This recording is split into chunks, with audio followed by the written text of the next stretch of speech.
آیا خدا در سوره نور چی خبر میدهد؟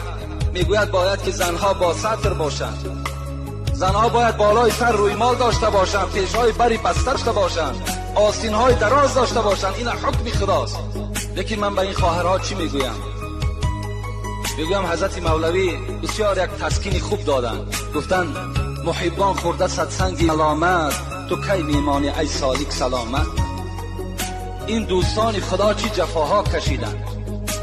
این زنهای راه اسلام در حالت سطر داشتن، در حالت هوای اسلامی اونها به شهادت رسیدن، چه عذابها کشیدن. تو میگوید وقتی که با سطر میگردی تو به طعنه میمانی. نه، به طعنه نمیمانی. تو را اینها سنگ میزنند، اینها ملامت میکنند. به ذکر حق کسی که کرد آهنگ، ز هر سو نوکری شیطان زند سنگ.